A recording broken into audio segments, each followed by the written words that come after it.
굿모닝,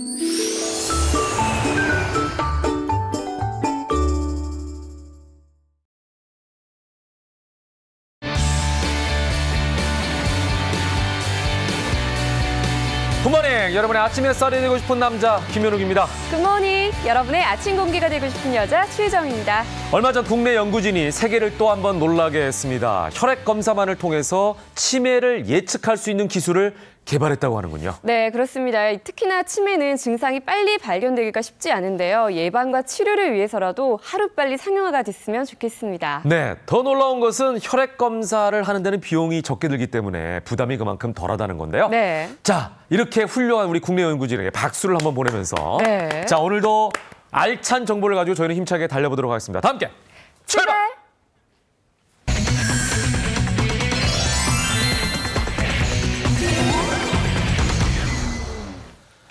피플앤 이슈로 출발합니다. 정철진 칼럼니스트 나오셨습니다. 어서 오십시오. 네, 안녕하십니까. 네.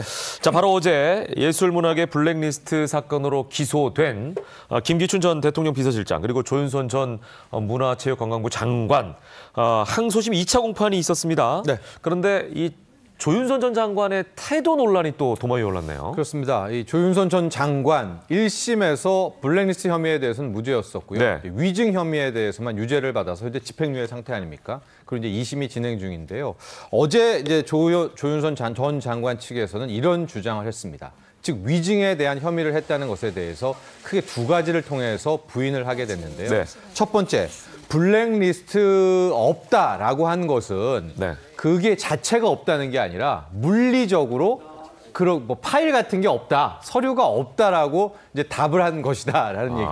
약간 좀 약간 말장난 같은. 말장난 같고요. 네. 이제 두 번째가 핵심인데요. 네. 그 선서에 대한 문제를 제기한 겁니다. 네. 물론 이제 첫째 날에는 관련 위증을 하지 않겠다는 선서를 했지만 마지막 날 질문이 바뀌어서 나온 그날에는 선서를 하지 않았기 때문에 원천적으로 위증 혐의도 성립되지 않는다. 이제 이런 주장을 하게 된 것입니다. 네. 근데 이제 선서를 하지 않았으니까 유죄가 아니다라는 말이 또 이게 해석하기에 따라서는 무죄를 위해서 일부러 선서를 하지 않았다. 뭐 이렇게 해석할 수도 있기 때문에 그렇습니다. 이게 법적으로는 문제가 없을까요? 예, 그러니까 뭐 물리적으로 명단이 없다라든가 선서를 안 했기 때문에 위증이 아니다. 뭐 말장난처럼 들리게 되는데요. 네. 여기에 대해서 특검도 강하게 뭐 반박을 했습니다.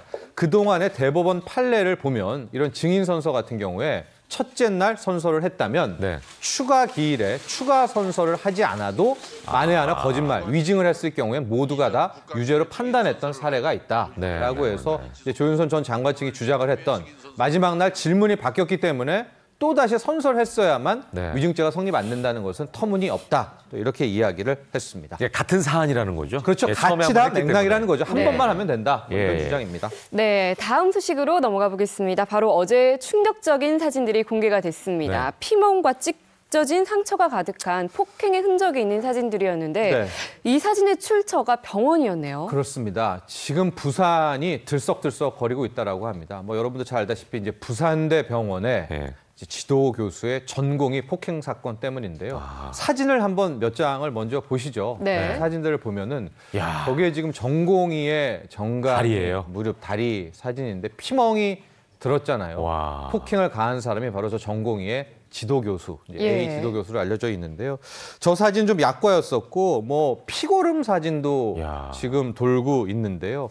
최근 한 2년, 3년간 저 지도 교수의 전공의 폭행은 지속돼 왔었다라고 하는데요. 네. 뭐 가령 빨리 대답을 안 했다 이런 이유로 10분간 뺨을 막 계속 때리기도 하고 수술을 하다 수술 도구로 머리를 내려치기도 하고요. 그다음에 뭐 드레싱을 하다가 피 묻은 그 손으로 환자의 피 그런 게 묻은 손으로 또 뭐 얼굴이나 이런 것들을 폭행하기도 하고 그래서 이 전공의들 사이에서는 한 대도 안 맞은 날은 운수 좋은 날이다. 그런데 이걸 왜 그럼 3년 동안 가만히 있었냐? 네. 실제 전공의들은 부산대 병원 측에다가 이 A 지도 교수를 파면해달라 뭐 이런 것들을 지속적으로 요청을 했지만 부산대 측은 묵살을 하고 해당 지도 교수를 최근에 오히려 기금 교수로 승진까지, 승급까지 이제 시켰다라고 하는데 또 이렇게 되니까 부산대 병원 측만 아니라 관리 감독하는 보건복지부에까지 비난의 네. 화살이 몰리고 있습니다. 야, 이거 뭐 사진을 보니까 굉장히- 이 조폭들 세계에서도 흔치 않은 네. 그런 심각한 사진이 아닌가 상황이에요. 싶은데 이 사건이 알려지면서 이제 숨어있던 피해 사실들이 속속 수면 위로 올라오고 있는 상황인 거죠. 그렇습니다. 이제 네. 지도교수 A 이게 3년간만 폭행이 있었던 게 아니라 네. 보니까 2009년부터도 이제 시작이 됐었다. 2009년 당시에 아예 뭐 응급실에서 뭐 전공의뿐만이 아니라 원무과 직원, 간호사 또 환자에게 뭐 무차별 폭언, 폭행이 있었다라고 하는데 그때 당시에 술 먹어서 기억이 안 난다. 이거 뭐- 그러니까 아마 이제 한 국회의원이 저 때부터 못 잡아가지고 저렇게 판을 친 거 아니냐. 네. 특히 부산대는 국립병원입니다. 네, 네. 그래서 보건복지부가 강하게 관리할 이제 필요가 있어야 될 것 같은데 네. 지금 이제 저기는 이제 대학병원의 한 전공의가 얘기를 한 겁니다. 그래서 하도 맞는 거는 이제는 너무 많이 맞아가지고 그러려니 한다. 이렇다면은 이 해당 지도교수의 폭행은 일상화됐다라는 예, 건데요. 예. 어제 저녁에 나온 또 다른 노조 지부장의 인터뷰는 A 교수뿐만이 아니라 B 교수라는 또 다른 인물도 또 다른. 있다는 겁니다. 이 부산대에. 그러니까 이게 파면 팔수록 이야기가 커지고 있는데 이렇게 되니까 이제 복지부에서는 네. 부산대뿐만이 아니라 예. 전국에 있는 국립대 병원을 전수조사하겠다 이렇게 밝혔는데 네. 이렇게 되니까 오히려 또 복지부가 이번에 부산대 예. 사건이나 잘 해결을 하지 네. 괜히 물타기 한다 또 이렇게 아. 되고 있는데요. 앞으로 이 처벌이 또 어떻게 되는지 지켜봐야 될 것 같습니다. 야, 뭔가가 든든한 뒷배가 있는 게 아닌가 뭐 이런 생각도 들고요. 믿는 네. 구석이 있는 게 아닌가. 예. 한번 지켜봐야 될 것 같습니다. 네. 자, 다음 소식이요. 2년째 멀쩡하게 살고 있던 내 집에서 강제로 이사를 가야 하는 억울한 상황에 놓인 사람이 있다면서요. 네, 현재 이 다세대 주택 네. 그 빌라를 분양받을 그러니까 구입하실 분들은 반드시 체크해야 될 뉴스입니다. 인천에 살고 있는 이모 씨 이야기인데요. 이 씨 같은 경우에는 아주 뭐 잘 지어졌는데 상대적으로 값이 싼 빌라를 구입을 한 겁니다. 분양을 네. 받아가지고 2년째 살고 있는데 구청 직원이 찾아온 거예요. 네. 그래서 이제 집기를 딱 보더니 침대, 소파 다 빼라. 살림살이를 다 빼고 예. 이건 불법 건축물이어서 네. 살 수 있는, 그러니까 즉 주거할 수가 없는 그런 곳이다. 그러니까 앞으로 여기를 계속 이 주거를 하게 될 경우에는 거의 매달 강제이금 200만 원 이상씩을 내야 되니까 네. 빨리 살림살이를 치워라 하는 이제 충격적인 소식을 받았다는. 분양을 받았는데 그렇습니다. 황당하네요. 네. 네, 저렴하고 괜찮은 집이 나왔다라고 하면 누구나 네, 네. 계약을 할 것 같은데 네.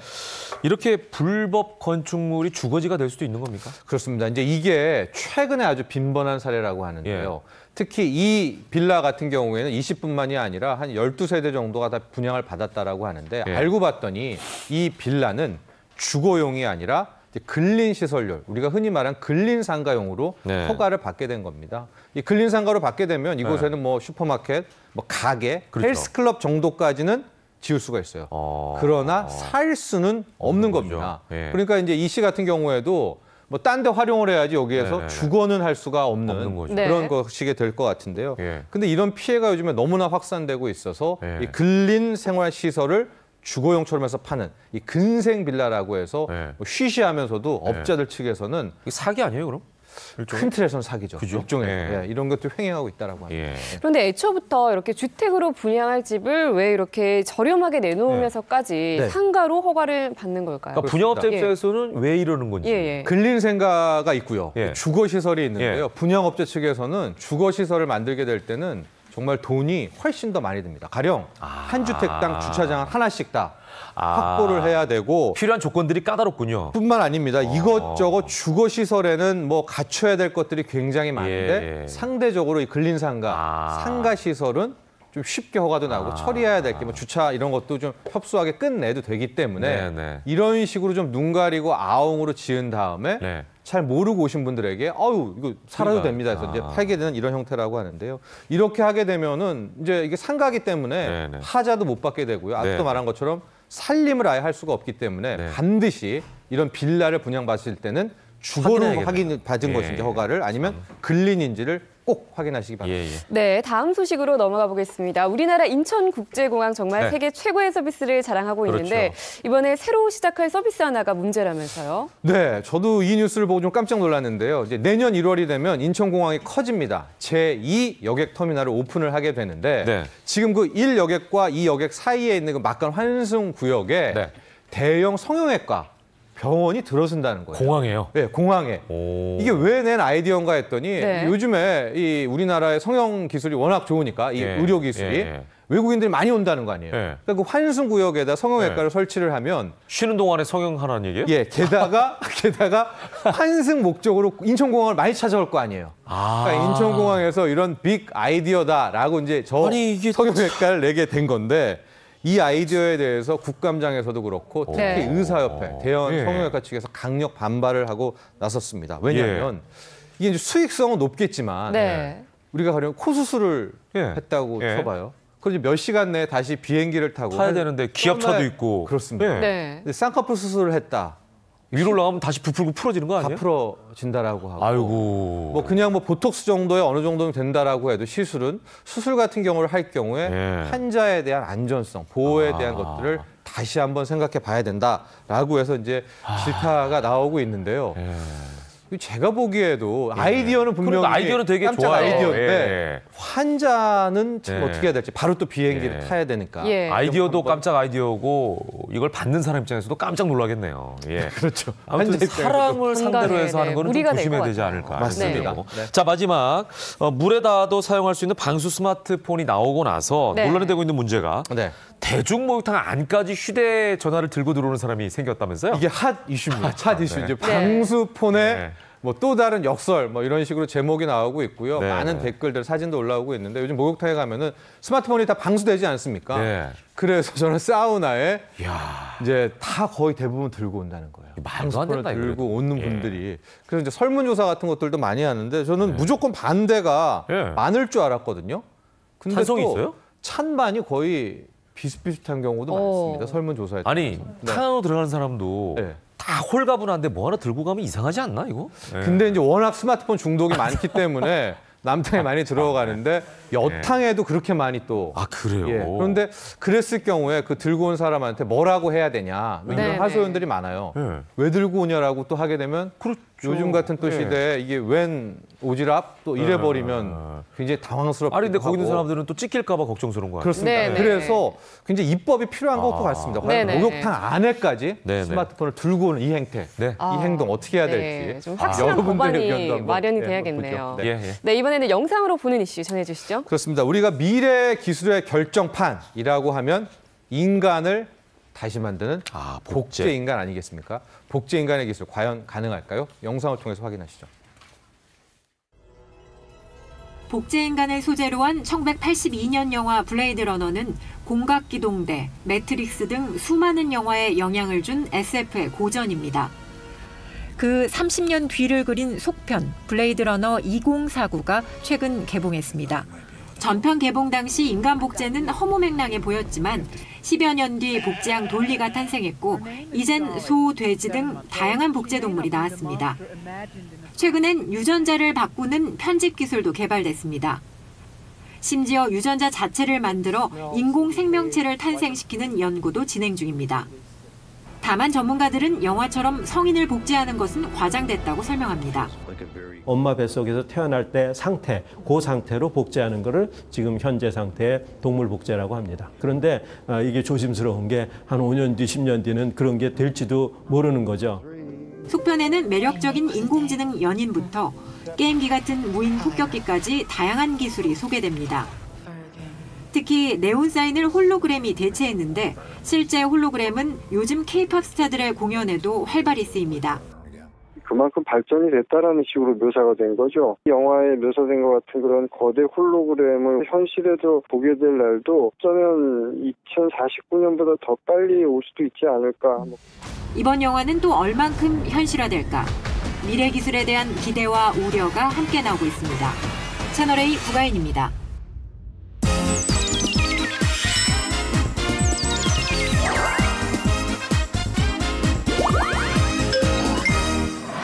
생방송 김현욱의 고문에 함께하고 있습니다. 지금 시간은 8시 15분이고요. 이번에는 연예가 소식을 가장 발빠르게 전해드리는 연예할 시간입니다. 네, 함께할 두 분 소개해드리겠습니다. 먼저 김묘성 연예부 기자 나와주셨고요. 어서 오십시오. 안녕하세요. 네, 방송인 류대산 씨도 함께하겠습니다. 모닝. 네. 네.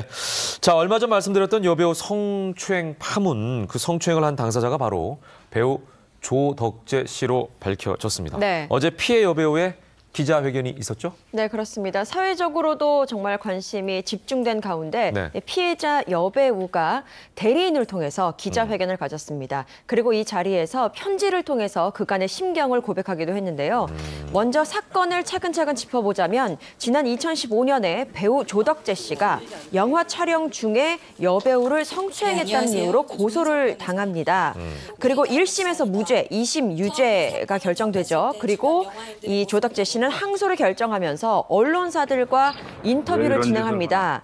그리고 자신은 무고하다, 무죄다라는 주장을 하는데요. 네. 일단 감독의 지시와 시나리오, 콘티에 맞는 수준에서 연기를 했을 뿐이고 증거 자료도 있다. 또 등산복을 찢는 그 촬영을 했을 때 등산복이 찢어지지 않기 때문에 티셔츠로 갈아입는 과정이 있었고 이것은 모두 합의하에 진행된 내용이다라고 밝힙니다. 그런데 여배우 측은 이런 주장을 듣고 이 같은 주장은 재판 과정에서 이미 시시비비가 다 가려진 내용이다라고 주장을 하면서 그 결과 네네. 징역 1년 집행유예 2년 선고받았고 또 40시간의 성폭력 치료 프로그램 이수를 명령받았다라고 이야기를 합니다. 그러니까 법원에서는 어느 정도 책임이 있다라는 네. 인정했다라는 취지의 이제 얘기를 한 거죠. 네. 예. 그런데 이제 피해를 입었다고 주장하는 네. 여배우는 기자회견 자리에 결국 모습을 드러내지 않은 거죠. 그러니까 대리인이 나왔다고 방금 전에 얘기했죠. 맞습니다. 예, 말씀하신 것처럼 어제 오전 11시였습니다. 이 피해 여성, 피해 여배우가 이제 본인의 어떤 입장을 표현하는 그 기자회견이 열렸는데 말씀하신 것처럼 그 자리에 이 여배우는 나타나지 않았지만 네. 본인의 의견을 함께하는 여성협회 측의 편지를 이제 전해진 걸로 알려주고 있는데요. 네. 일단 편지 내용을 잠깐 전해드리자면 네. 이런 얘기를 했습니다.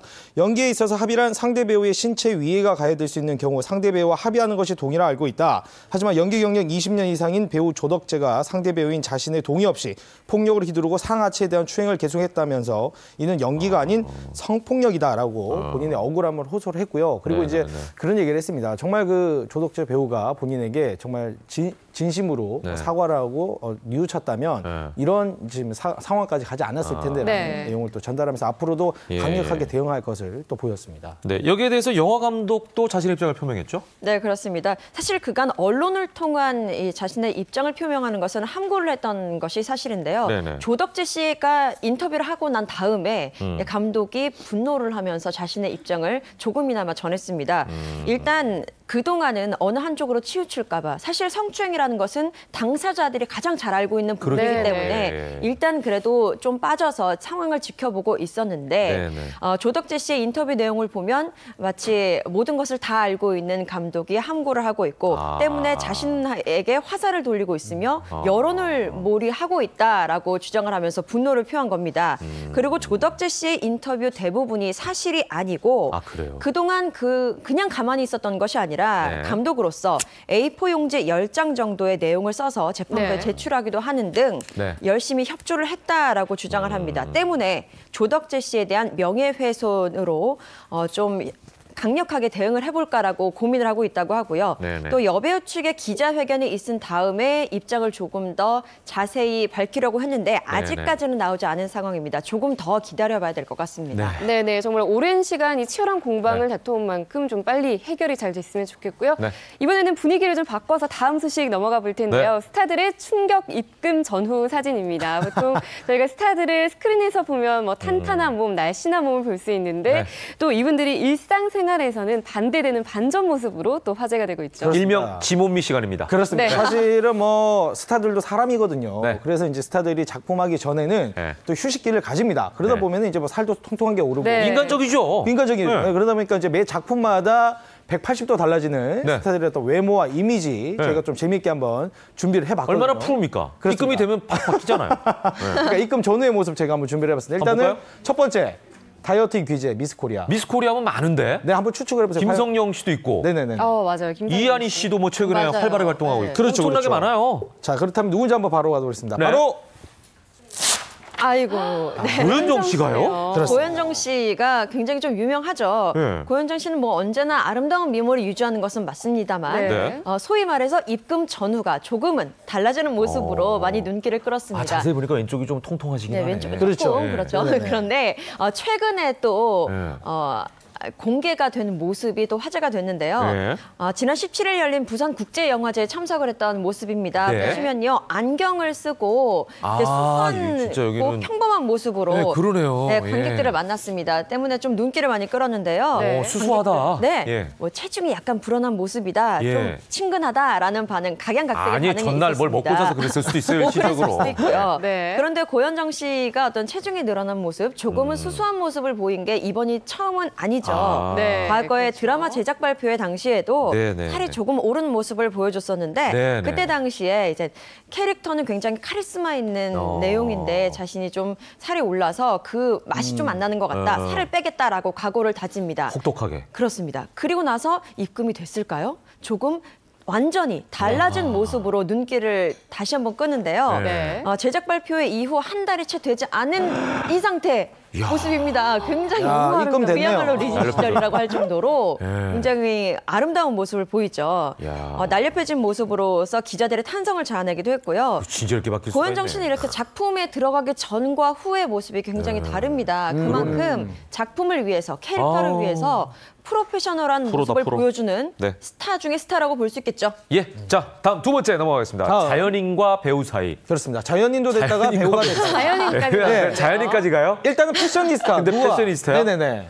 야, 많은데, 이거 전혀 감을 못 류승범 잡겠는데요. 씨가 떠오르기 홍범 씨도 그러네요. 패셔니스타고. 전혀 감을 못 잡겠어요. 감을 못 잡겠습니다. 저는. 바로 예. 가보겠습니다. 네. 과연 어떤 분일까요? 패셔니스타 여자, 남자네. 소지섭 씨. 소지섭 씨. 네, 예. 완벽한 수트핏을 또 자랑하는 소지섭 씨인데, 그렇죠. 네. 자 이분에 대해서 또 한번 소지섭 씨가 키가 182cm에 몸무게 73kg를 보통 유지를 한다고 합니다. 네. 그만큼 완벽한 몸매를 또 보여주는데요. 네. 이렇게 좀 입금 전과 후의 모습이 좀 달라요. 자연인과 네. 수투피 소위 말해서 그런 완벽한 몸매를 갖춘 네, 모습으로 좀 탈바꿈을 하는데 과거에 또 오우. 이 모습이 좀 화제가 됐는데요. 오. 드라마 대본 리딩 현장입니다. 근데 굉장히 자연스러운 모습이죠. 또 턱선이 약간 실종된 모습이다라고 해서 팬들 사이에서는 깜짝 놀라기도 했는데요. 네. 휴식기에는 행사장이나 시사회장에 본인이 직접 코디한 옷을 입습니다. 그래서 한 번은 시상식장에 마법사 같은 옷을 입고 나왔었어요. 그래서 마술사처럼 이것도 좀 특이한데요? 네, 네. 큰 모자를 또 쓰고 나와서 저 모자 안에 비둘기가 맞아요. 들어가 있지 않을까라고 귀엽나요? 네네. 사람들이 많이 또 생각을 했었는데 그만큼 자연스러운 모습을 추구합니다. 수도분하네 성격이. 네. 그런데 또 작품을 할 때면 다시 소위 말해서 자, 입금 후를 한번 보겠습니다. 소간지라고 하죠. 어우 정말 다릅니다. 쑥발. 아, 완벽한 몸매를 소간지는 보여주는데 진짜. 완벽한 몸매를 위해서 술은 물론이고요. 탄수화물 과감하게 끊고 아. 단백질, 채소만 섭취한다고 합니다. 네네네. 또 근력 운동을 열심히 하는 것으로 네. 알려지는데요. 예. 자연스러운 모습도 좋지만 네. 이 입금의 모습 조금 더 멋있는 건 사실이네요. 네, 마지막 스타로 넘어가 보겠습니다. 네네. 마지막 햄버거를 스타. 좋아해요? 햄버거를 정말 20년 좋아하는 차인데요? 예, 데뷔 무려 누굴까요? 20년 차 햄버거 배우고. 정말 맛은 있는데 자 누가 있을까요? 살찌죠. 네네네. 한번 빨리 한번 바로 가볼까요? 빨리 네. 드시래요. 자, 김래원 씨가 햄버거를 이렇게 좋아해요. 김래원 씨가 햄버거 좋아하는구나. 조금 차이가 있긴 하네요. 고무줄 몸무게로 좀 유명하죠. 아. 과거에 마이 리틀 히어로 마지막 촬영을 위해서 미국에 잠시 머물렀을 때 아. 햄버거를 많이 먹었다고 합니다. 네네. 그래서 한 달 반 만에 무려 15kg이 늘어난 거죠. 정말 세상에. 고무줄이네요. 이것도 기록이다. 푸근한 모습을 보였습니다. 그런데 이후에 그 드라마 닥터스 그리고 네. 영화 강남 1970을 찍을 때는 네. 이렇게 달라집니다. 아. 몸무게가 홀쭉해졌네요. 15kg에 확 빠진 모습이죠. 근육질 몸매로 바뀌었는데 예, 비법은 등산에 있었고요. 목도 길어졌네. 네, 예. 골프도 열심히 한다고 합니다. 네. 짐볼 다이어트도 병행하고요. 얼마나 네. 혹독한 노력을 했을까요? 그렇습니다. 프로는 프로입니다. 네.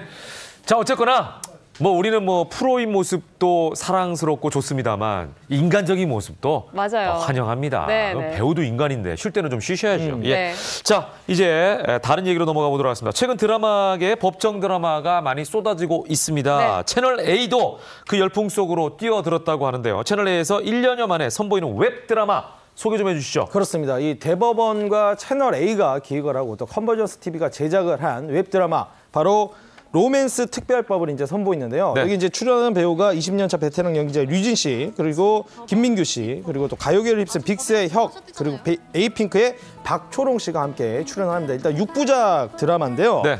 일단은 뭐 여기 여타 법정 드라마는 좀 다른 점이 보이는 이유가 뭐냐면 네. 변호사나 검사가 주인공이 아닌 판사를 주인공으로 내세운 그런 드라마를 하고요. 일단 이것을 연출한 박선재 감독의 얘기에 따르면 네. 일단은 다른 드라마에서는 이제 법조에 있는 모습이 다분히 극화가 돼 있었는데 네. 이번 드라마에서는 굉장히 깜짝 놀랄 만큼 다른 진짜 판사의 모습이 많이 담겨져 있다. 그리고 어떤 인간적인 면, 고뇌, 아픔이 담겨져 있는 그런 작품이기 때문에 굉장히 좀 특별하지 않을까라는 얘기를 하고 있습니다. 그러니까 리얼적인 요소가 많이 들어가 있다. 그렇죠. 네. 예. 네. 그리고 이 드라마가 대법원에서 기획한 드라마다 보니까 다른 법정 드라마하고 어떻게 다를지도 궁금합니다. 일단 예상이 좀 됩니다. 네. 로맨스 특별법.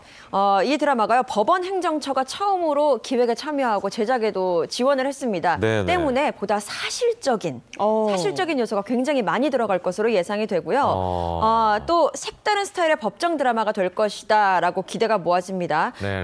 요즘에 법정 드라마가 많은데 말씀드린 것처럼 판사를 중심으로 했고 조금 더 자세하게 사실적으로 묘사가 될 것이라는 전망이고요. 네. 대법원 관계자는 젊은 세대로 하여금 사법정책 그리고 제도 이런 것에 대한 관심을 조금 더 쉽게 갖게 하기 위해서 이렇게 웹드라마 제작에 지원하게 됐다라고 취지를 설명했습니다. 이렇게 사실적인 부분이 많다는 거는 그만큼 사전에 인터뷰를 많이 했다는 얘기예요. 준비를 많이. 저도 이제 아나운서 무슨 드라마 한다 그래가지고 저한테 네. 작가 한 분이 인터뷰를 요청하더라고요. 아나운서 세계를 알고 싶다고. 네. 이런 것처럼 사전 조사를 많이 했겠죠. 자, 지난 월요일 출연하는 배우들이 모두 모여서 드라마를 소개하는 자리를 가졌습니다. 그들의 포부 한번 들어보시죠. 법이나 이런 대법원 이런 거 하면 좀 약간 딱딱하고 좀 무거울 것 같다라는 그런 선입견이 있었는데 정말 따뜻한 사람들의 세계구나라는 법정물, 법정신 이런 좀 그런 캐릭터를 또 해보고 싶었던 찰나에 이런 대본을 받게 됐어요. 그래서 읽어보고 너무 재미있게 읽었고 서지혜라는 캐릭터도 제가 너무 잘할 수 있을 것 같은 캐릭터였었고 또 되게 법에 대한 드라마였기 때문에 되게 참신하다고 생각하기도 했었고 그냥 보기만 해도 웃음이 나고 뭔가 가슴이 설레이는 그런 내용들이 담겨 있어서 임하게 되었습니다. 김현욱의 굿모닝 시청자 여러분, 드라마 로맨스 특별법 많은 시청 바랍니다. 네, 로맨스 특별법 매주 화요일과 수요일 오전 10시에 포털 사이트를 통해서 찾아볼 수 있다고 하니까요. 여러분들의 많은 사랑 부탁드립니다. 아유, 궁금해요. 네, 이번에는 마지막 네. 소식으로 넘어가 보겠습니다. 배우 김수현 씨의 군입대 사진이 공개됐죠? 그렇습니다. 23일에 비공개로 입대를 했는데요. 사진이 공개됐습니다. 훈련소 사진은 SNS를 통해 지금 보여지고 있는데요. 네. 짧은 머리의 김수현 씨 맨 앞줄에 서서 늠름한 모습으로 이렇게 다 눈에 정말 딱 띄는 같네요. 모습. 네. 제대일 2019년 7월 22일입니다. 그러네요. 신체 검사는 4급 판정 받았는데 네. 현역으로 입대하지 못하는 상황 아닙니까? 근데도 현역으로 가는 어린 시절에 심장 질환 때문에 네. 앞선 신체 검사에서는 4급을 받았는데요. 다시 네, 네. 건강 관리에 힘쓰면서 재검사 끝에 현역 입대 판정을 다시 받은 겁니다. 네, 어제 그리고 이준 씨도 입대 소식이 전해졌는데 두 사람 모두 88년생이에요. 그러네요. 보니까 네. 88년생이 군대를 많이 가네요. 그렇죠. 스타트를 끄는 것은 네. 태견 씨, 옥태견 씨가 그래요? 먼저 네. 갔었고요. 어제 이준 씨가 들어갔는데 네. 역시 비공개로 공식 행사는 없었지만 예. 팬들을 향해서 창문을 내려서 손을 흔들어주는 네. 나름의 서비스도 했습니다. 2년 후에 다시 뵙죠. 예. 자, 조용하게 이렇게 들어가는 모습도 사실 모범적인 네. 것 같아요. 막 그렇습니다. 시끌벅적한 것보다는. 네네. 아무쪼록 군생활 건강하게 잘하시길 네. 바라겠습니다. 김 기자, 오늘 얘기 잘 들었습니다. 네, 감사합니다.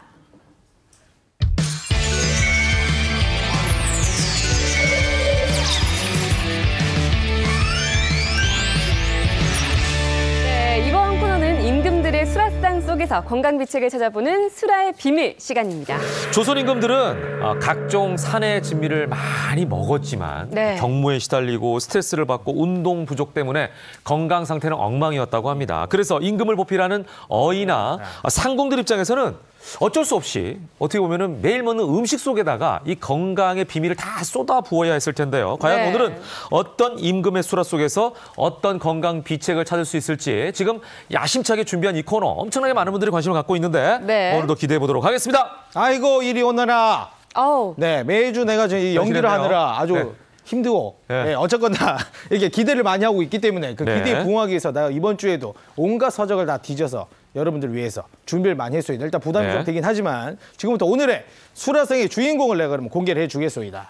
아니 네, 오늘은 뭐 안 하시나요? 수라상은 공개 안 빌라라 하고 안 하시나요? 그렇습니다. 왜냐하면 이 수라상을 오늘 공개하자마자 네. 이 오늘의 주인공이 누군지 여러분들이 바로 눈치를 챌 수 있기 때문에 아. 오늘의 수라상을 공개하지 않겠습니다. 왜냐하면 네. 여러분들이 많이 언급을 했던 인물이고 굉장히 유명한 인물입니다. 그래서 일단은 혹시 네, 한번 뜯어보세요. 바로 가보겠어요. 자, 오늘 소라사의 주인공. 혹시 가나다라 마마사 차카차파 헤이. 그렇습니다. 누군지 딱 보면 누군지 알겠습니까? 내가 이 정도까지 했으면 벌써 답 나온 거 아니에요? 그렇죠. 조선의 바로 4대 임금이요. 바로 세종 이도요. 네. 여기에 대해서 우리 또 차사관이 또 정확하게 설명 좀 해주시죠. 일단 세종대왕은 한글을 창제하신 걸로 굉장히 그럼요. 유명하고요. 그와 더불어서 조선 초기의 기틀을 완전히 잡는 데 큰 역할을 하셨습니다. 그래서 우리나라에서는 이제 광개토 대왕과 함께 대왕이라고 하는 칭호가 굉장히 익숙한 맞아요. 왕이시고요. 네. 세종대왕의 탄신일이 5월 15일인데요. 네네. 이날이 바로 스승의 날입니다. 스승의 날을 이제 그 글을 깨우치고 만들어주신 세종대왕의 탄신일을 큰 스승이 태어난 의도적으로 날이네. 스승의 날을 만들었다고 합니다. 그런 것도 그럴 것이 집현전이라고 아시죠? 네. 책을 연구하는 기관을 따로 만드셨고 맞아요. 거기에 해시계, 뭐 물시계, 또 유교 사상을 또 발전시켰고요. 뭐 언어, 공학, 철학, 뭐 경제학 모든 분야를 전부 다 한 단계씩 끌어올렸다라고 평가되고 있는 왕입니다. 그래서 왕이 되기 위해서 태어난 자라는 평가가 있을 정도입니다. 송원장은 진짜 조선시대에 태어났으면 엄청난 미남 어휘로 알렸을 텐데. 그렇습니다. 그렇게 보면 또 우리 세종이 정말 또 아까도 말했지만 한글로 굉장히 유명하지 않습니까? 그렇죠. 근데 그 한글보다도 더 사랑한 이것이 있다고 합니다. 이게 뭔지 혹시 아시죠? 이게 조선왕조 실록만 보더라도 어마어마하게 이 세종이 사랑하고 좋아했다는 것이 평가가 되고 있는데 혹시 좀 가늠이 가시죠? 뭘 세종이 이렇게 사랑했는지? 책 아닐까요? 뭐 책. 햇벌레다 맞아. 이런 별명도 있었던 것 같은데요. 책일 수도 있고. 내 생각에는 그 세종대왕이 아들 문종 바보였던 것으로 알고 있습니다. 아들 바보. 근데 이 문종이 앵두를 따다가 주니까 세종이 너무 좋아했다는 얘기도 있어요. 세종이 아들도 좋아했고 앵두도 좋아했다. 이런 얘기는 다들 잘 모를 텐데 제가 일단은 김대감이 굉장히 길게 얘기했는데 완전 땡이요. 일단은 정답이 뭐냐면 여기 바로 붙어 있어. 조선왕조실록에서 지금 굉장히 많이 건수가 지금 그 검색 기록이 있는데 세종이 무려 432건이나 검색을 했던 기록이 있어요. 성종이 300건, 중종이 282건, 세종이 432건. 세종대왕이 최고네요. 그렇소. 과연 그게 뭔지 밝혀주겠어. 바로 뭘까요? 뭐라고 검색했을 때 이렇게 나올까요? 고기. 그렇소. 이 세종하면 사실 이제 우리가 성군으로 많이 알고 있는데 이 세종이 굉장히 어떤 편식을 많이 하고 고기가 없으면 소라상을 쳐다도 보지 않을 정도로 땡깡쟁이였다라는 얘기가 있을 정도로 굉장히 고기를 사랑했던 그게 바로 세종이라고 할 수 있어요. 임금을 땡깡쟁이라고까지 이 작가가 써준 것이요. 그래요? 정확한 지적입니다. 세종대왕이 대왕이라는 칭호를 받으시지만 음식적인 면에서는 엄마한테 맨날 혼났을 것 같은 편식쟁이 였습니다. 고기를 워낙 좋아한 것으로 알고 있는데요. 그 당시에 임금님들은 가뭄이 되면은 초가집에 살면서 절식을 하고 그리고 반성을 하면서 비가 오기를 기원했는데요. 세종대왕은 이때도 고기를 드셨습니다. 그리고 이제 그 아버지인 태종의 경우에서 임종 때 이런 얘기를 하는데요. 세종대왕, 즉 춘령이 고기를 좋아하니 내 상을 치를 때도 고기는 먹게 하라라고 유언을 남겼습니다. 이유는 그 당시에 임금님들은 선왕이 돌아가시면 3년간 고기를 먹지 않고 그 기리는 그런 풍습이 있었는데요. 세종대왕은 이때도 고기를 먹어도 된다라고 할 정도로 이미 허락을 받았네. 허락을 받고 그 정도로 이제 땡깡쟁이였습니다. 근데 이제 차마 그럴 수는 없죠. 저 아버님 태종이 돌아가시고 나서는 고기를 끊으셨어요. 그래도 효자인데. 고기를 이제 끊으셨는데 한 달 정도 이제 시간이 지나니까 얼굴이 파래지고 기력이 너무 떨어지니까 신하들이 이제 좀 고기를 드셔라. 그렇게 지키지 마시고 드셔라 이렇게 얘기했는데도 이게 무슨 소리냐. 나는 먹지 않겠다. 해가지고서는 다시 안 먹는다고 했는데 시간이 거기서 조금 더 지나니까 호손병이라고 기력이 뚝 떨어지는 병에 걸리니까 고기를 도저히 먹어야 되겠다. 그래서 신하들이 계속 먹으라고 하니까 못 이기는 척 해서 2달 만에 다시 고기를 드셨다라는 얘기가 있습니다. 또 뭐 이런 얘기도 있더라고요. 이제 세종이 직접 농사를 지으러 가다가 갑자기 비에 고립이 되다 보니까 너무 배고픔을 이기지 못하고 소를 직접 잡아서 물에 넣고 끓였는데 그게 바로 설렁탕이다. 이런 뭐 설화도 있다고 하더라고요. 그렇습니다. 일단 일단은 그 세종에 대한 이야기들이 굉장히 많습니다. 네네네. 굉장히 우리가 또 사랑하는 또 인물이고 했기 때문에. 네. 근데 이 세종이 사실은 한글도 만들었기 때문에 네. 책을 굉장히 좋아하고 그러다 보니까 책만 보고 움직이지 않았습니다. 그리고 또 거기는 또 얼마나 좋아했는지. 네. 그러다 보니까 이 세종이 우리가 알고 있는 그 만원 쪽 지폐의 모습이라든지. 예. 날렵하신데 거기는. 그렇습니다. 여기 나와 있는 이 어진의 모습과는 뭔가 정말 실제 모습은 다르다라는 그런 얘기도 있어요? 기록이 있는데 과연 재밌는 얘기네. 어떤 모습이었을지 네. 우리가 한번 상상을 하고 있는 얼굴과 다로 고기를 좋아한다고 하니까 네. 좀 그려온 거예요? 통하시지 않았을까. 우리가 준비를 했습니다. 네. 과연 우리가 알고 있는 모습. 세종대왕 이미지를 망치지 마세요. 자, 공개를 한번 해보겠습니다. 자, 바로 야. 바로 이 모습이요. 아, 고기를 좋아했으니까. 또 운동을 굉장히 많이 하지 않았기 때문에. 네. 이게 가능성이 있나요?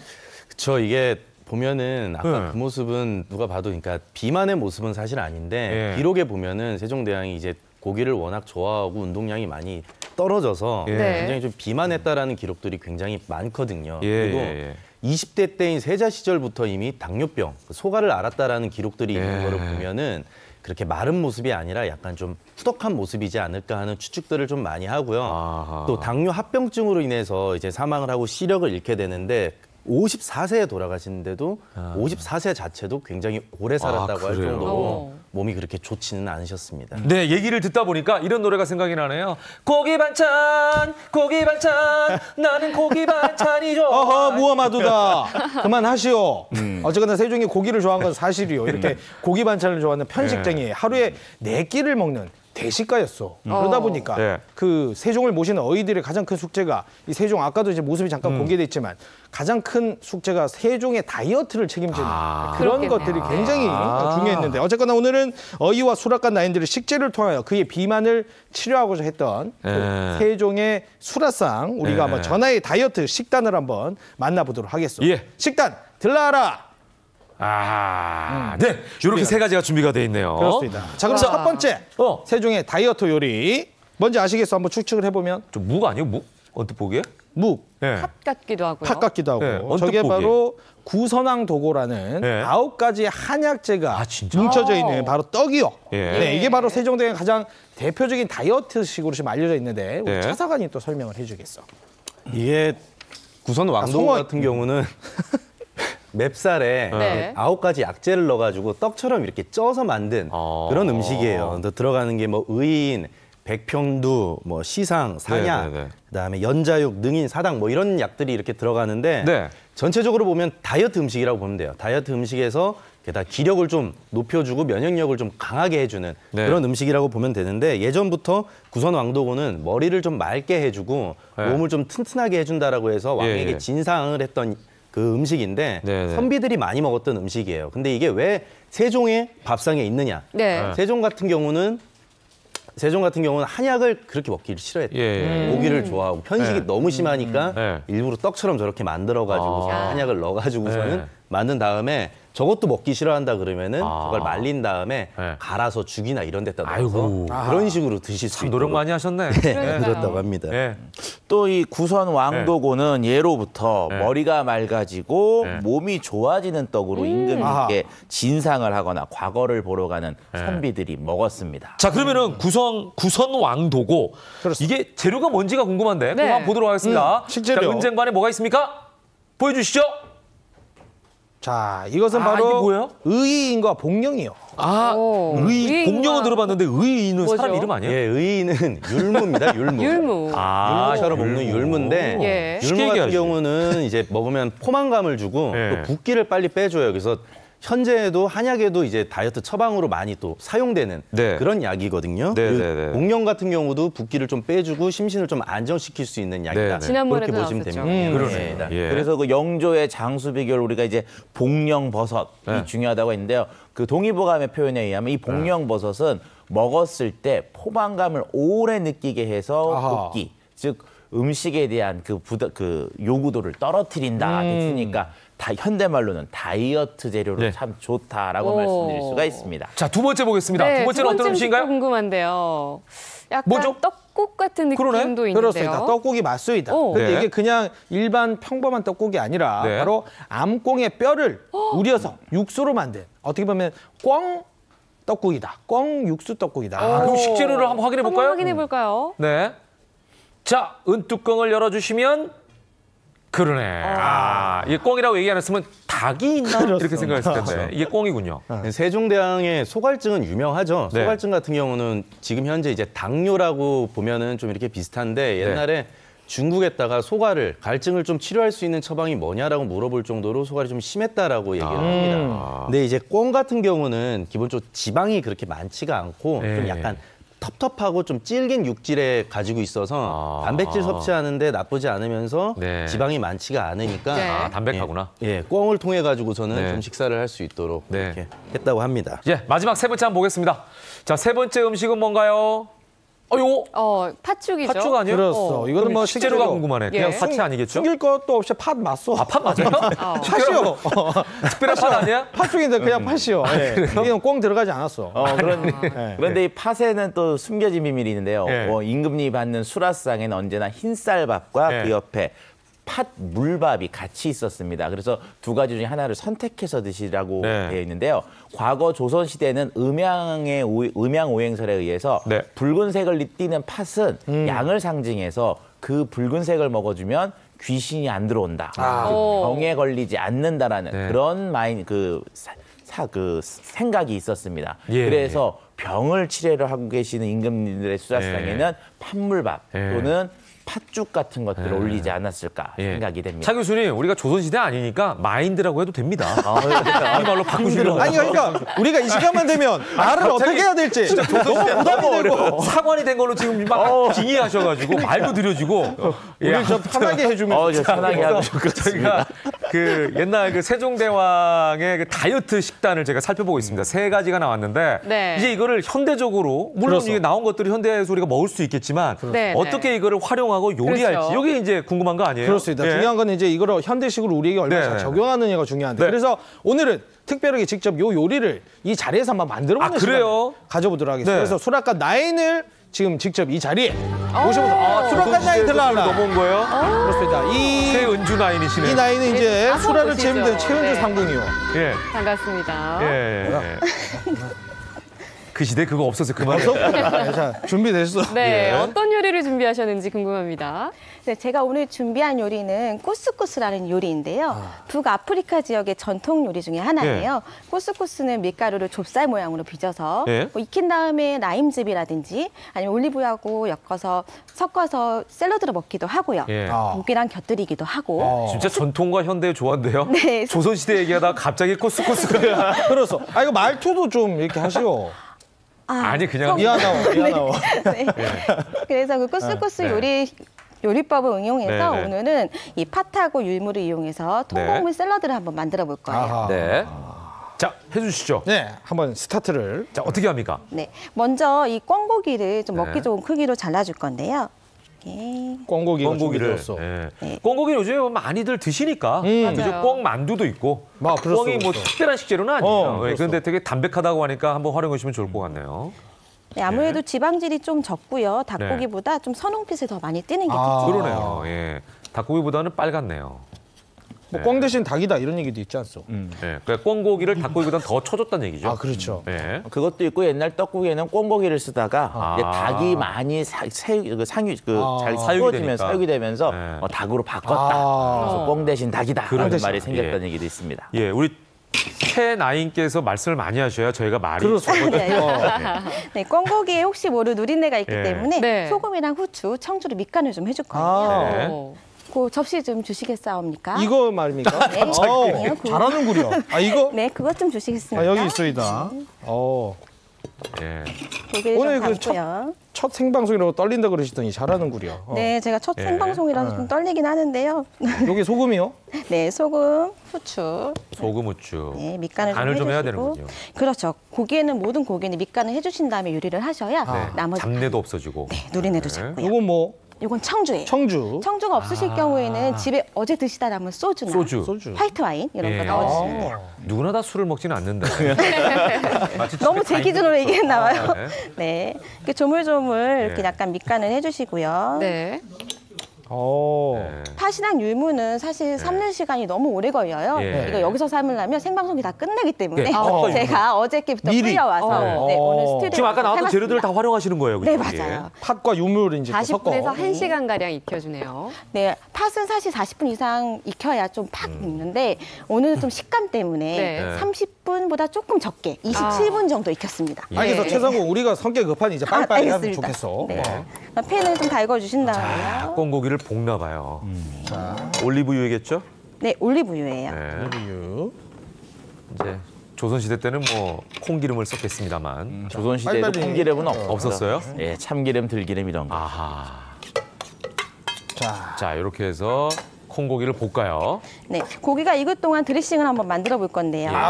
드레싱이 들어가네요. 내시께서 계속 그러시겠어요? 너무 간단하니까 한번 만들어 보셔도 아니 저어주시라고. 이걸 제가 이거 네. 지금 저한테 저보고 만들라고 드레싱 한번 만들어 볼까요? 무엄하오. 최상국. 유자청 드레싱을 만들어 볼 거예요. 유자청을 좀 넣어 주시고요. 2큰술 정도 준비했어요. 동량으로 올리브유를 넣고요. 여기에 이제 소금. 후추. 재료들을 다 이제 자막으로 확인하시면 됩니다. 자막으로 나갈 거예요. 기호에 따라서 꿀이라든지 아니면 레몬즙을 좀 첨가하셔도 좋습니다. 최상국 이게 기름이 많이 튀는데 원래 이렇소? 네, 원래 그렇죠. 지금 이제 자막으로 그 재료들은 다 확인하시고 이렇게 해서 유자청 드레싱을 만들면 됩니다. 근데 이게 꼭 유자청 드레싱이어야만 하나요? 다른 추천해 주실 드레싱도 있을까요? 네, 유자청도 좋은데요. 아니면 뭐 플레인 요거트라든지 고기나 곡물이 들어갔기 때문에 연유를 넣어서 해주시는 게 좋아요. 그런 드레싱도 사용할 수가 있어요. 이제 꽁고기가 담백하니까 거기에 약간 새콤하면서 이런 맛이 나는 유자청 괜찮을 것 같아요. 네, 맞습니다. 꽁고기가 익어가고 있습니다. 네, 여기 있어. 자, 팥과 율무, 꽁고기. 궁합은 잘 맞습니까, 차사관? 일단은 맞습니다. 왜냐하면은 그 팥은 두류로 분류가 되고요. 그다음 율무는 곡류, 그다음에 이제 꽁고기는 육류이기 때문에 겹치지가 않아서 영양적 균형이 맞다고 할 수 있습니다. 야, 지금 이 향기가 꽁 요리 향기가 아주 고소하오. 꽁도 육질이 좀 부드러운 고기이기 때문에 아주 뭐 오랫동안 볶으실 필요는 없어요. 금방 익기 때문에요. 살짝 볶은 다음에 그 다음이 궁금합니다. 이거 어떻게 처리하실까요, 마무리를? 그 다음에 고기가 조금 익을 사이에 팥하고 율무를 좀 넣어서 팥, 율무. 보통 이제 팥도 많이 먹고 율무도 많이 먹는데 팥, 율무를 섞는 경우는 잘 못 봤어요. 그렇죠. 요거는 뭐 파프리카. 네, 아무래도 단백질이 많은 재료가 있어서 제가 파프리카 비타민을 좀 넣었어요. 파프리카 좀 썰어 넣고요. 파프리카를 넣고. 여기에도 소금. 소금은 이제 간은 조금씩 다 들어가네요. 그렇죠. 모든 재료에 골고루 들어가야 돼요. 후추도 약간 들어가고. 올리브유도 살짝 올리브유. 그렇게 해서 한번 섞어주세요. 섞어요. 너무 간단해요. 한 끼 식사 대용으로도 너무 훌륭하기 때문에 거기 이제 한번 만들어 보세요. 올리브유 대신에 발사믹 식초를 좀 섞어도 괜찮을 것 같네요. 뭐 살짝 섞으셔도 괜찮아요. 그래서 그릇에 담습니다. 요것을 그냥 그릇에다가. 저게 지금 샐러드인 거죠? 네, 거의 샐러드예요. 그냥 먹으면. 여기에 구운 꽁고기를 좀 올려주고요. 그럼 꽁고기를.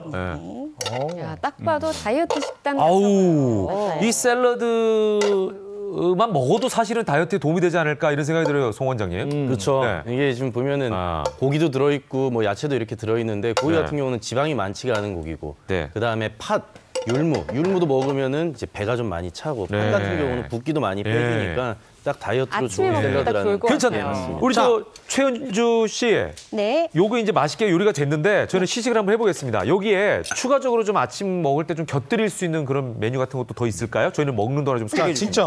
네, 이게 다이어트 식단으로도 굉장히 좋은데요. 살짝 걱정이 좀 덜하신 분들은 뭐 그 통곡물 식빵이라든지 빵을 좀 곁들여서 드시면 아침 대용으로 굉장히 든든합니다. 자, 일단 저희가 한번 맛을 볼게요. 꽁고기, 이 이름을 뭐라고 해야 되죠? 요리를 정확하게? 통곡물 꽁고기 샐러드. 통곡물 꽁고기 샐러드. 맛이 어떻소? 굉장히 일단 담백하고 닭고기와 달리 좀 씹는 식감이 좋아요. 굉장히 저는요 달콤하고 새콤한 맛이 일품이네요. 드레싱은 오늘 유자청을 이용했기 때문에 새콤 달콤한 맛이 있을 거예요. 그리고 꽁고기는 다져가지고 항상 만두에 넣은 것만 먹어봤는데 네, 큼직큼직하게 먹으니까 또 다른 식감이 있어서 저한테는 딱인데요. 네. 자, 아무쪼록 건강을 책임질 수 있는 이 요리 여러분께서 한번 해보시면 좋을 것 같습니다. 오늘도 수라의 비밀 정보! 감사합니다. 감사합니다.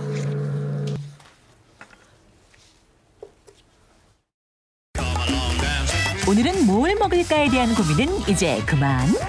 전국의 맛을 찾아 떠나는 여기 맛고요. 지금 출발합니다. 콩으로 맛볼 수 있는 요리 여기 모여라. 백태로 만드는 패스트 발효식품 청국장부터 콩비지 감자탕까지 콩의 무한 변신 구수한 콩 요리에 빠져보시죠. 지리산 자락이 멈춘 도시 경상남도 진주에 위치한 이곳. 가게 안으로 들어서자 구수한 냄새와 함께 손님들이 꽉 들어차 있는데요. 멀리서 냄새만 맡아도 정말 먹고 싶은 음식입니다. 고소하고 담백한 맛이 자꾸 먹다 보니까 중독이 되는 것 같아요. 안 먹어본 사람은 있어도 한 번 먹으면 빠지게 되는 묘한 매력의 음식, 청국장찌개. 전쟁 때 단기 숙성으로 빨리 만들어 먹을 수 있도록 만든 장이라 해서 전국장이라 불리던 것이 청국장의 시초. 청국장찌개 한 국자 듬뿍 퍼올려 흰 쌀밥에 쓱쓱 비벼 먹으면 쌀의 단맛과 콩의 구수한 조화가 일품이로세. 여기에 씹는 맛 더해줄 특별 메뉴. 달콤한 석쇠 불고기까지 곁들여주면 화룡점정 금상첨화. 먹는 법도 특별하다. 달짝지근 불고기와 구수한 청국장이 만난 상추쌈.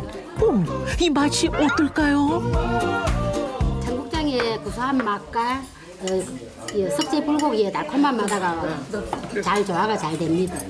고소하고 아주 고소한 맛이 나는 게 아주 식감이 너무 좋은 것 같아요. 장맛이 절반이라는 우리 고유의 음식. 식감 제대로 살린 이곳 청국장 맛의 비결은 바로 콩에 있었으니. 특별히 강원도 콩만을 사용한다는 사장님. 당도가 좋아요. 청국장을 끓여도 맛이 있고요. 그다음에 믿을 수 있고요. 본격적으로 청국장 만들 준비하는 사장님. 어머니 콩가지 왔습니다. 어머니요? 네, 저희 시어머니세요. 아, 안녕하세요. 안녕하세요. 올해 75세 구수남 어머님.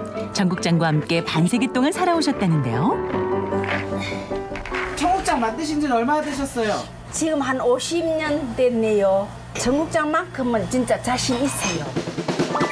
독특한 이름만큼이나 구수하게 만든다는 구수남 어머니표 청국장. 깨끗하게 씻어 불린 콩은 압력솥에 넣어 4시간 동안 알맞게 삶아준다네요. 너무 무르지도 너무 딱딱하지도 않게 잘 삶아진 콩은 광주리에 옮겨 볏짚을 넣고 옛날 방식 그대로 청국장을 만든다고 합니다. 볏짚을 여면은 이게 잘 뜨고 균이 좀 많이 나오고 옛날 그대로 우리 볏짚을 엮고 띄우고 있습니다.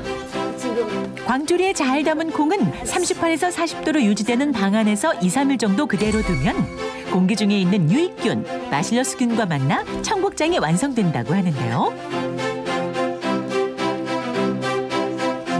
잘 띄운 청국장은 천연 재료로 우려낸 육수와 무, 두부만 넣고 바글바글 끓여주면 구수한 맛이 일품인 청국장찌개도 완성. 여기에 오븐 안에서 지글지글 구워 씹는 맛 더해줄 석쇠 불고기까지. 구수함과 달큰한 맛이 일품인 청국장 정식. 청국장 밥에 비빔 무의 제맛입니다. 청국장찌개 한 스푼, 반찬으로 나오는 무생채, 콩나물, 그리고 호박 등 각종 나물을 함께 넣어서 밥과 함께 쓱쓱 비벼 먹어주면 시골 할머니가 해주던 손맛 그대로 느낄 수 있다는데요. 끝내줍니다. 이렇게 먹다 보니까 진짜 돌아가신 우리 어머니 생각이 나고 그렇네요.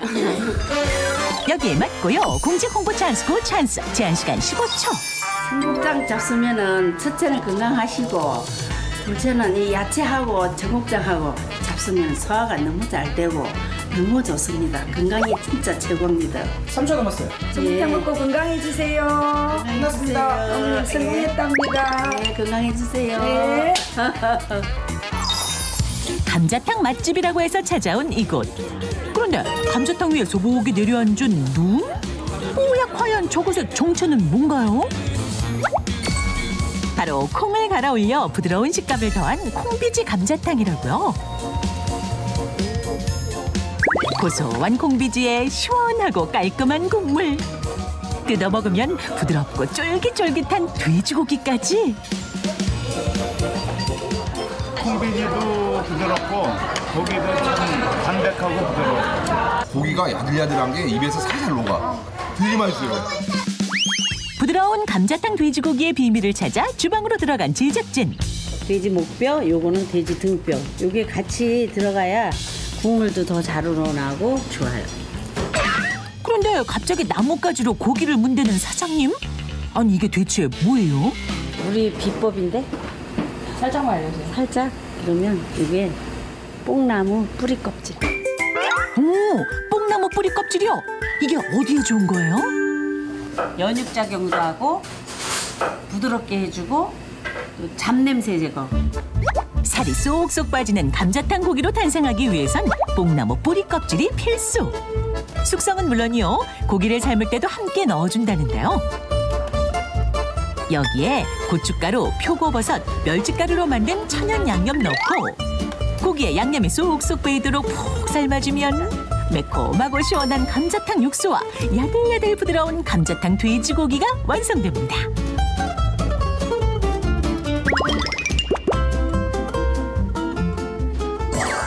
콩비지 감자탕의 완성은 콩. 경기도 파주에서 사장님이 직접 공수해온 콩을 하루 동안 불린 후 맷돌로 갈아주니 뽀얀 자태 드러내며 생크림처럼 부드럽게 나오는 콩비지.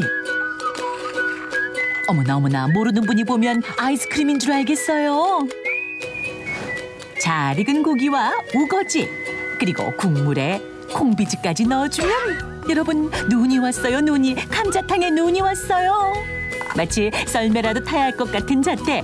만년설이 따로 있을 쓰냐? 이것이 바로 감자탕 만년설이죠. 국물에 촉촉히 스며든 콩비지, 거기에 큼직한 살코기 밥과 함께 먹어주면 이게 바로 밥도둑. 콩비지와 시원한 뽕나무 뿌리 육수, 그리고 입만 대기만 해도 부드럽게 빠지는 돼지고기. 이러니 어른아이 할 것 없이 콩비지 감자탕 맛에 반할 수밖에 없죠.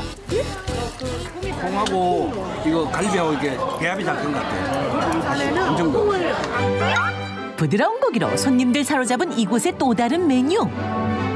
달콤하면서도 짭조름한 간장 양념에 촉촉히 스며든 당면과 소고기도 울고 갈 부드러운 돼지고기의 만남. 남녀노소 누구나 좋아할 바로 그 맛! 간장 돼지 뼈찜!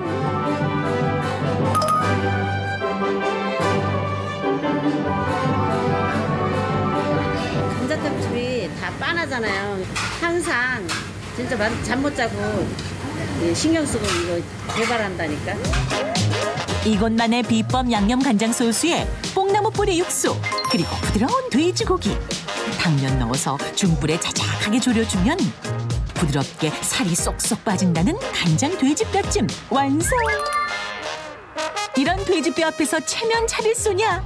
양손으로 잡고 뜯고 씹어주고 당면은 후루룩 후루룩 먹어주면 둘이 먹다가 나 혼자 먹고 싶어지는 그 맛이죠.